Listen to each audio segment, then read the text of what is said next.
जय श्री कृष्णा, राधे राधे। आज अपने सुनते हैं बुद्ध प्रदोष व्रत कथा। आज साल 2025 में भादो माह के कृष्ण पक्ष में आने वाली त्रयोदशी तिथि 20 अगस्त को दोपहर से शुरू हो जाएगी और प्रदोष व्रत का पूजन प्रदोष काल में किया जाता है। इसी चीज को ध्यान में रखते हुए प्रदोष व्रत आज ही रखा जाएगा। तो इस पावन अवसर पर सभी श्रोताओं के लिए प्रस्तुत है बुद्ध प्रदोष व्रत कथा। बोलो शिव परिवार की जय हो। ये शिव परिवार की जय हो। प्रदोष व्रत कथा के अनुसार एक पुरुष का नया नया विवाह हुआ था। विवाह के 2 दिन पश्चात उसकी पत्नी मायके चली गई। उसे मायके गए हुए थोड़े ही दिन हुए थे कि उसका पति उसे लेने के लिए ससुराल गया। उस दिन बुधवार था, तो उस व्यक्ति के ससुर ने कहा कि आज बुधवार है बेटा, आज मत जाओ, रात भर रुक जाओ और कल चले जाना। तो उसने कहा नहीं, मैं तो आज ही जाऊंगा। तो उसके ससुर ने कहा कि बेटा, विदाई के लिए बुधवार का दिन शुभ नहीं माना जाता, मेरी मानते हो तो कल सुबह चले जाना। लेकिन वो बोला कि मैं शुभ अशुभ और बुधवार को नहीं मानता, मुझे तो आज ही जाना है। उसने हट पकड़ ली। तो उसके सास ससुर ने उनकी विदाई कर दी। दोनों पति पत्नी वहां से चल पड़े। चलते चलते दोनों बीच रास्ते पर पहुंचे तो उसकी पत्नी बोली कि मुझे तो प्यास लगी है। तो उसके पति ने इधर उधर देखा, कहीं भी आसपास पानी नजर नहीं आया। तो उसने कहा कि तुम इस पेड़ के नीचे बैठो और मैं तुम्हारे लिए पानी लेकर आता हूँ। ऐसा कहकर वो वहां से चला गया और उसकी पत्नी वहीं एक पेड़ के नीचे बैठ गई। कुछ देर बाद जब उसका पति पानी लेकर लौटा तो उसने देखा कि उसकी पत्नी तो किसी और के साथ हंस हंस कर बातें कर रही थी और उसी के लोटे से पानी भी पी रही थी। तो यह देखकर उसे बहुत ही गुस्सा आया। वह जल्दी जल्दी उनके निकट पहुंचा। तो वहां जाकर उसने देखा तो उसके आश्चर्य का कोई ठिकाना ना रहा, क्योंकि उस आदमी की शक्ल बिल्कुल उस आदमी से मिलती थी। तो उसके पति ने हमशक्ल आदमी से जाकर कहा, क्यों भाई, तुम मेरी पत्नी के पास कैसे बैठे हो और ऐसे हंस हंस कर बातें क्यों कर रहे हो? तो उसने कहा, ये पत्नी मेरी है। तो ऐसा कहकर दोनों पुरुष आपस में लड़ने झगड़ने लगे। लड़ाई इतनी बढ़ गई कि भीड़ इकट्ठी हो गई। पुलिस आ गई। हमशक्ल आदमियों को देखकर वे भी चक्कर खा गए। बहुत कोशिश की पर पता नहीं लगा पाए कि असली पति उसका कौन है। तब एक आदमी ने कहा कि उसकी पत्नी से ही पूछ लेते हैं, उसको तो पता होगा। तो उसकी पत्नी भी आश्चर्य में थी। वो बोली, मुझे नहीं पता, दोनों की एक जैसी शक्ल है, मैं क्या बताऊं। तभी उसके पति को याद आया कि मेरे ससुर ने कहा था कि बुधवार के दिन विदाई अच्छी नहीं होती, कहीं ये बुद्ध देव तो नहीं है।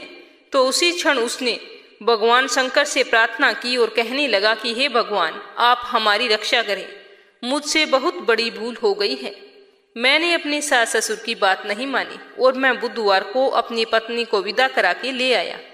आप एक बार मेरी गलती क्षमा करें, मैं भविष्य में ऐसा कभी भी नहीं करूंगा। जैसे ही उसकी प्रार्थना पूरी हुई, दूसरा पुरुष अपने आप अंतर्ध्यान हो गया। पति पत्नी सकुशल अपने घर पहुंच गए। उस दिन के बाद से पति पत्नी नियम पूर्वक बुध त्रयोदशी प्रदोष का व्रत रखने लगे। अतः जो भी मनुष्य बुध त्रयोदशी को प्रदोष व्रत रखता है, उसकी हर मनोकामना पूरी होती है और हर कठिनाइयों से, समस्याओं से निजात मिलती है। प्रदोष व्रत की दूसरी कहानी। प्राचीन काल में एक गरीब पुजारी हुआ करता था। उस पुजारी की मृत्यु के बाद उसकी विधवा पत्नी अपने भरण पोषण के लिए पुत्र को साथ लेकर भीख मांगती थी। सुबह से शाम तक भीख मांगने के बाद शाम को घर लौट आती। एक दिन उसकी मुलाकात विदर्भ देश के राजकुमार से हो गई, जो अपने पिता की मृत्यु के बाद दर दर भटक रहा था। उसकी यह हालत उस पुजारी की पत्नी से देखी नहीं गई और वह राजकुमार को अपने साथ अपने घर ले आई और पुत्र जैसे रखने लगी। धीरे धीरे समय के साथ दोनों पुत्र बड़े हो गए। एक दिन पुजारी की पत्नी अपने दोनों पुत्रों को लेकर सांडिल्य ऋषि के आश्रम पर गई। वहां उसने सांडिल्य ऋषि से शिवजी के प्रदोष व्रत की कथा और विधि सुनी और घर आकर वो भी प्रदोष व्रत करने लगी। एक बार की बात है, दोनों बालक वन में घूम रहे थे। उनमें से पुजारी का बेटा तो घर आ गया, परंतु राजकुमार वन में ही रह गया। उस राजकुमार ने गंधर्व कन्याओं को वहां पर क्रीड़ा करते हुए देखा तो उनसे बातें करने लगा। वहां एक अंशुमती नाम की कन्या राजकुमार पर मोहित हो गई। दोनों काफी देर तक बातें करने लगे और राजकुमार काफी देरी से घर लौटा। राजकुमार दूसरे दिन फिर वहां पर पहुंच गया। दोनों ने काफी समय तक बातें की तो राजकुमारी अंशुमती ने कहा कि मैं तुम्हें अपने पिताजी से मिलाना चाहती हूँ, तुम कल फिर आना। तो दूसरे दिन राजकुमार वहां पर गया तो अंशुमती अपने पिताजी को लेकर वहां आई तो उसके पिताजी ने राजकुमार को देखते ही पहचान लिया तथा कहा कि आप तो विद्रव नगर के राजकुमार हो, आपका नाम धर्मगुप्त है।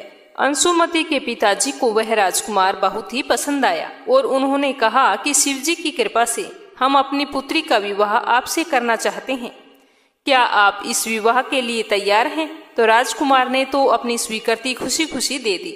उन दोनों का विवाह संपन्न हो गया। बाद में राजकुमार ने गंधर्व की विशाल सेना के साथ विदर्भ देश पर हमला किया और घमासान युद्ध कर विजय प्राप्त की तथा अपनी पत्नी के साथ राज्य करने लगा। वहां उस महल में वह पुजारी की पत्नी और पुत्र को आदर पूर्वक ले गया और वहां पर अपने साथ ही रखने लगा। पुजारी की पत्नी तथा पुत्र के सभी दुख व दरिद्रता दूर हो गई और वे खुशी से सुखमय जीवन व्यतीत करने लगे। एक दिन अंशुमती ने राजकुमार से इन सभी बातों के पीछे का कारण पूछा। तब राजकुमार ने अंशुमती को अपने जीवन की पूरी सच्चाई बताई और साथ ही प्रदोष व्रत का महत्व और व्रत के फायदे भी बताए। उस दिन से प्रदोष व्रत की प्रतिष्ठा वह महत्व और भी बढ़ गया। मान्यता के अनुसार सारे लोग इस व्रत को करने लगे। कई जगहों पर अपनी श्रद्धा के अनुसार स्त्री पुरुष दोनों ये व्रत करते हैं और इस व्रत को करने से मनुष्य के सभी कष्ट और पाप नष्ट होते हैं, साथ ही मनुष्य को अभीष्ट फलों की प्राप्ति होती है। तभी से हिंदू धर्म में यह माना जाता है कि जो भी व्यक्ति प्रदोष व्रत के दिन एकाग्र चित्त मन से शिव जी की पूजा करता है, कथा को पढ़ता है, सुनता है या सुनाता है, उसके 100 जन्मों तक कभी भी किसी दरिद्रता का सामना उसे नहीं करना पड़ता। मैं आपको सुना रही हूँ भगवान श्री कृष्ण के बाल रूप और शिव जी की पौराणिक कथा। क्या हुआ था जब भगवान भोलेनाथ पृथ्वी पर कृष्ण जी के दर्शन के लिए आए थे। जब भगवान श्री कृष्ण ने पृथ्वी पर अवतार लिया उस समय भगवान भोलेनाथ समाधि में लीन थे, लेकिन जब बाद में उन्हें पता चला कि विष्णु भगवान ने कृष्ण जी के रूप में पृथ्वी पर अवतार लिया है तो उनके मन में उनसे मिलने की मनसा जागृत हुई। महादेव शिव शंभु को श्री श्याम सुंदर के बाल रूप के दर्शन करने की बहुत ही इच्छा हो गई और वे एक योगी का भेष बनाकर मैया यशोदा के द्वार पर गोकुल में नंद भवन के बाहर पहुंचकर आवाज लगाने लगे। आवाज कुछ इस तरह से लगाई, अलख निरंजन, अलख निरंजन, कहाँ हो प्रभु। यह कहकर भगवान शिव गाने लगते हैं कि एक योगी आयो रे तेरे द्वार, दिखा दे मुख लाल का, ओ मैया दिखा दे मुख लाल का, तेरे पालने में पालनहार, दिखा दे मुख लाल का, ओ मैया दिखा दे मुख लाल का। लिए अखियों में प्यास योगी करे अरदास, ओ मैया दिखा दे मुख लाल का। मैया ऐसो संजोग ना टाल, दिखा दे मुख लाल का, ओ मैया दिखा दे मुख लाल का, तेरे भरे रहेंगे भंडार, दिखा दे मुख लाल का, ओ मैया दिखा दे मुख लाल का। मैया यशोदा उस समय श्री श्याम सुंदर जी को नहला धुलाकर उनका श्रृंगार करने में व्यस्त थी और बाहर खड़े योगी की आवाज को सुन नहीं पाई। योगी भेषधारी शिव भोले ने फिर से आवाज लगाई, लेकिन फिर भी अंदर से कोई जवाब नहीं आया। तभी वहां से एक वृक्ष की वृद्धा गोपी गुजर रही थी। उसने उस योगी को प्रतीक्षा करते हुए देखा तो उनके पास गई और पूछने लगे कि बाबा आप किसे बुला रहे हो। तो गोपी की बात सुनकर योगी का भेष धारे भोलेनाथ ने कहा कि गृह स्वामिनी को पुकार रहा हूँ माई। तो गोपी ने कहा कि किस लिए पुकार रहे हो, क्या आपको भिक्षा चाहिए। तो योगी ने कहा हाँ माई। तो गोपी ने कहा कि यहाँ पर तो कोई दिखाई नहीं दे रहा, चलो तुम मेरे घर चलो, वहाँ पर तुम्हें भिक्षा मिल जाएगी, मैं तुम्हें भिक्षा दूंगी। तो योगी बोला कि तुम माई। तो गोपी ने कहा हाँ मैं दूंगी, क्यों, अन्न धन वस्त्र जो तुम मांगोगे मैं वही दूंगी। तो योगी ने कहा नहीं माई, मेरा भी एक नियम है कि मैं एक दिन में एक ही द्वार पर जाकर अलख जगाता हूँ और यदि उस द्वार से कुछ मिल जाए तो अच्छा है, अन्यथा मैं उस दिन किसी दूसरे के द्वार पर नहीं जाता हूँ।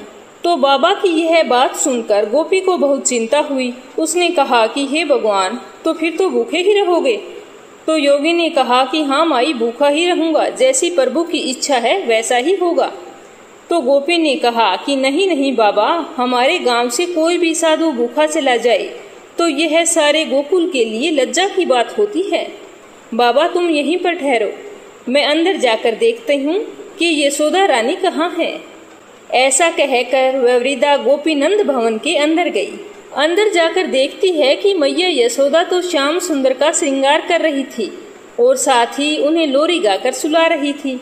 और इधर बाहर खड़े योगी वेशधारी भगवान शंकर ने मन ही मन कहा कि प्रभु, दर्शन किए बगैर तो मैं आज नहीं जाऊंगा। तो गोपी ने अंदर जाकर मैया यशोदा से कहा कि ओ यशोदा रानी, क्या कर रही हो? देखो बाहर कोई बाबा आया है भिक्षा के लिए। तो गोपी की आवाज सुनकर मैया यशोदा ने कहा कि आओ काकी, क्या बात है? तो गोपी बोली कि यशोदा रानी, तेरे द्वार पर एक योगी कब से भिक्षा के लिए खड़ा है, तूने उसकी आवाज नहीं सुनी? तो यशोदा मैया बोली, नहीं मैंने तो नहीं सुनी, मैं तो मेरे बाल गोपाल को सुला रही हूँ। तो गोपी बोली कि जल्दी करो, जल्दी से उसको भिक्षा दे दो, मुझे तो लगता है वह बहुत ही बड़ा महात्मा है, लल्ला को बाद में सुला देना। तो मैया यशोदा बोली कि अच्छा ये बात है, तुम्हें कैसे पता कि ये बहुत बड़ा महात्मा है? तो गोपी ने कहा कि ऐसा योगी मैंने कभी नहीं देखा, उसके मुख पर तो आंख टिकती ही नहीं है। तो यह सुनकर यशोदा मैया बोली कि वो क्यों? तो गोपी बोली, अरे उसका तेज इतना है कि उसके ललाट पर जैसे सूर्य का तेज होता है, और देखो कितना कड़ा नियम है उसका, जिस द्वार पर भिक्षा के लिए खड़ा हो बस वहीं से भिक्षा लेकर लौट जाता है, अगर वहां से भिक्षा ना मिले तो वह भूखा ही चला जाता है। तो गोपी की यह बात सुनकर मैया यशोदा ने कहा कि काकी, आटा चावल दाल गुड़ घी ये सब कुछ ले लिया है, 2-4 दिन के लिए काफी होगा, चलो देकर आते हैं। तो गोपी बोली कि अरे दक्षिणा के लिए कुछ दान भी तो ले ले, बड़े दिव्य मूर्ति हैं, उसे पसंद कर ले, आशीर्वाद पाएगी, तेरा लल्ला सुख पाएगा। तो मैया यशोदा बोली कि ओह काकी, मैं तो दक्षिणा लानी भूल ही गई, चलो मैं अभी लेकर आती हूँ। तो मैया यशोदा संदूक में से धन और एक मोती की माला निकालते हुए कहती है कि काकी, बड़ी दिव्य आत्मा है ना, तो ये लो, बहुमूल्य मोती की माला ही दे देती हूँ। वो दोनों इस तरह से बातें कर रही थी और इधर बाहर खड़े शंभू मन ही मन श्याम सुंदर से बातें कर रहे थे और कह रहे थे कि प्रभु, दर्शन देने में इतना संकोच क्यों है? मैं तुम्हारे द्वार पर दर्शन के लिए आया हूँ। तो श्याम सुंदर ने उनके अंतर्मन में कहा कि धन्य भाग जो आप स्वयं अपने सेवक के घर पधारे, सेवक का प्रणाम स्वीकार करें। तो यह सुनकर शिव शंभू ने कहा कि कौन है सेवक और कौन है प्रभु, ये निर्णय लेने का समय नहीं है, आप तो हमें अपना भक्त जानकर अपने बाल रूप के दर्शन करा दीजिए, बस हम तो आपके दर्शन करने के लिए आए हैं। तो श्याम सुंदर ने फिर से कहा, बाल रूप तो इस समय मैया यशोदा के पास गिरवी रखा है, उन्हीं से मांगना पड़ेगा। इतने में वहां पर मैया यशोदा आ जाती है। मैया यशोदा श्याम सुंदर को पालने में सुलाकर दक्षिणा की थाल लेकर और वृद्ध गोपी के साथ नंद भवन से बाहर आती है, जहां योगी वेश में शिव शंभू प्रतीक्षा कर रहे थे। मैया यशोदा योगी रूप शिव शंभू को प्रणाम करते हुए कहने लगी कि विलंब के लिए क्षमा करना बाबा, मैं अपने लल्ला का श्रृंगार कर रही थी। तो यह सुनकर शिव शंभू बोले कि धन्य हो तुम मैया, जिसने ऐसे दिव्य बालक की सेवा का सौभाग्य प्राप्त हुआ है। माता, मुझे भी उस परम दिव्य शिशु के दर्शन करवा दीजिए। तो मैया यशोदा बोली कि क्षमा करना बाबा, अभी अभी नहलाया है, इस समय मैं उसे बाहर नहीं ला सकती, ठंडी हवा लग जाएगी। तो शिव शंभू बोले कि मैया, हवाओं का चलना ना चलना जिसके संकल्प मात्र पर निर्भर है, उसके लिए व्यर्थ की शंका मत करो, उसे एक बार मेरे पास लेकर आओ, मैं उसके दर्शन की लालसा से ही तेरे द्वार पर आया हूँ। तो मैया यशोदा बोली कि नहीं योगी बाबा, मैं उसे बाहर नहीं ला सकती, आप ये भिक्षा ग्रहण कीजिए और मुझे क्षमा कीजिए। योगी बेसधारी शिव शंभू भिक्षा की उस थाल को देखकर इस प्रकार मैया यशोदा से कहने लगे कि मैया, ये मोती मानक धन मेरे लिए पत्थर के टुकड़े हैं, मेरे किस काम के, मुझे इनका लोभ नहीं है, चाहो तो ऐसे हीरे मोती मानक मुझसे ले लो, पर मुझे तेरे लल्ला के दर्शन करवा दो, हमारे लिए तो वही भिक्षा है। फिर योगी वेशधारी भगवान शंकर ने अपने कमंडल से हीरे मोती निकालकर मैया यशोदा की भिक्षा की थाल में रख दिए, जिसे देखकर मैया यशोदा आश्चर्यचकित होकर चिंतित होकर उस वृद्ध गोपी से कहने लगी कि काकी, ये कोई असली साधु नहीं है, ये तो मायावी है।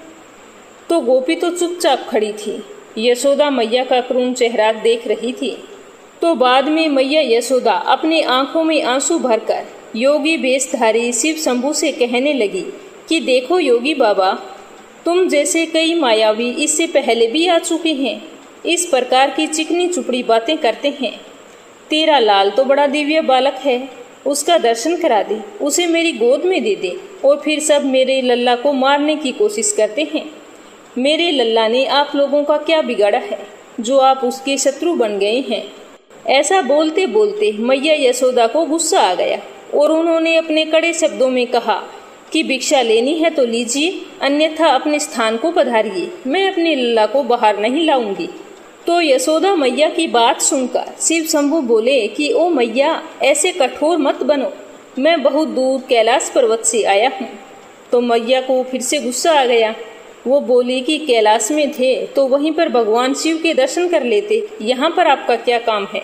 तो यह सुनकर शिव शंभू बोले कि भोली मैया, भगवान के साक्षात दर्शन करना तो कोई कठिन कार्य नहीं है, परंतु उनके बाल स्वरूप के दर्शन करना अत्यंत ही दुर्लभ है।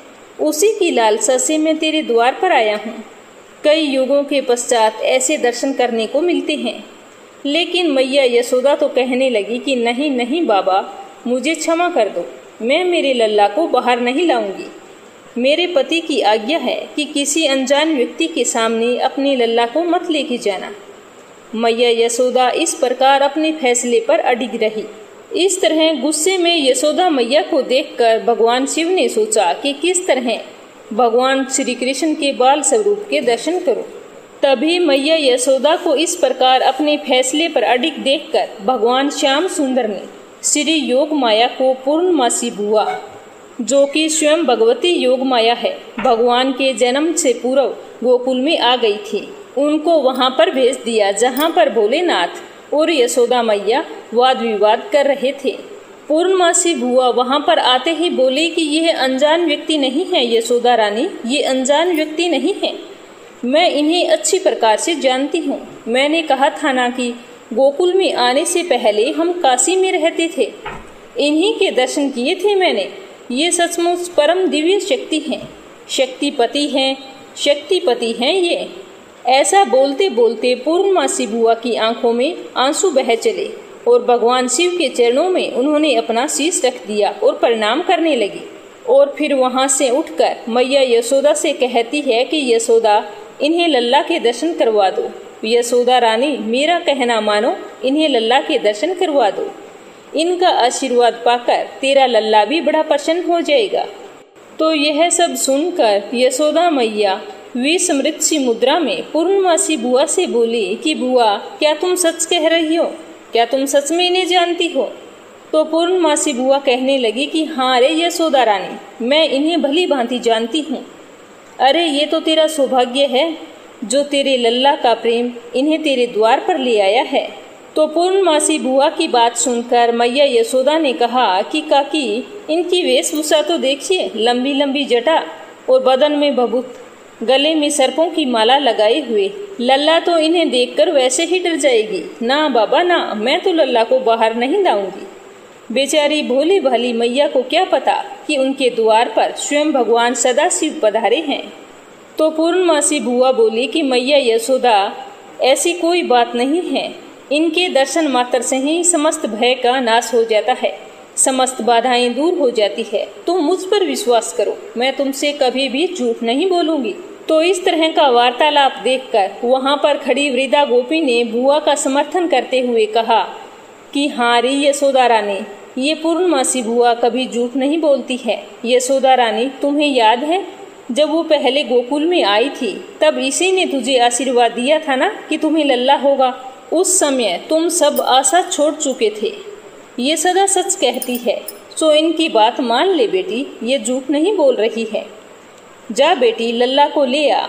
तो उन दोनों की बात सुनकर मैया यशोदा बोली कि मैं लल्ला को तो ले आऊंगी, पर इनके हाथों में नहीं दूंगी। तो पूर्णमासी बुआ बोली कि अच्छा लल्ला को ले तो आ, ये दूर से ही आशीर्वाद दे देंगे, अब जा जल्दी जा और लल्ला को लेकर आ। तो उन दोनों की बात सुनकर यशोदा मैया नंद भवन के अंदर जाती है श्याम सुंदर को लाने के लिए, और अंदर जाकर श्याम सुंदर को अपनी गोदी में उठाकर इस प्रकार कहती है कि अरे ओ लल्ला, चल कोई तेरे दर्शन के लिए आए हैं, चल तेरे दर्शन करवाती हूँ। मैया यशोदा श्याम सुंदर को बाहर ले आती है, जिसे देखकर योगी वेशधारी शिव शंभू प्रेम से गदगद हो उठते हैं। श्याम सुंदर के बाल रूप को टकटकी लगाए निहारने लगते हैं, जैसे पूर्णिमा की रात को चकोर चांद टकटकी लगाए निहारता रहता है। मैया यशोदा कहती है कि ये लो योगी बाबा, लल्ला को देख लो और आशीर्वाद दे दो। भगवान शिव शंभू अपने प्रिय श्याम सुंदर के इस बाल स्वरूप को देखकर नमस्कार करते हैं, और श्याम सुंदर भी अपने चेहरे पर मधुर मधुर मुस्कान लिए उन्हें देखते रहते हैं। फिर शिव शंभू मैया यशोदा से इस प्रकार कहते हैं कि मैया आपकी आज्ञा हो तो इनके चरणों में थोड़ा अपना मस्तक रख लूं। तो यशोदा मैया बोली नहीं नहीं, मेरे लल्ला को छूना नहीं है बिल्कुल भी, मैं हाथ नहीं लगाने दूंगी। तो फिर पूर्णमासी बुआ योगी भेषधारी शिव शंभू से कहती है कि पहले अपने चरण रज तो दीजिए। ऐसा कहकर पूर्णमासी बुआ शिव शंभू की चरण रज ले लल्ला श्याम सुंदर के ललाट पर लगा देती है। शिव शंभू के चरण रज श्याम सुंदर के ललाट में पड़ते ही श्याम सुंदर मन ही मन शिव शंभू से कहते हैं कि धन्यवाद प्रभु, कोटि कोटि धन्यवाद। अंतर्यामी भगवान शिव श्याम सुंदर के मन की बात को सुनकर कहते हैं कि यह कहाँ का न्याय है स्वामी कि हम इतनी दूर से आकर भी आपके बाल रूप का आलिंगन भी नहीं कर पाए। जिन श्री चरणों से निकली पवित्र गंगा को हम अपने शीश में धारण करते हैं, उन श्री चरणों को एक बार छू लेने दीजिए प्रभु।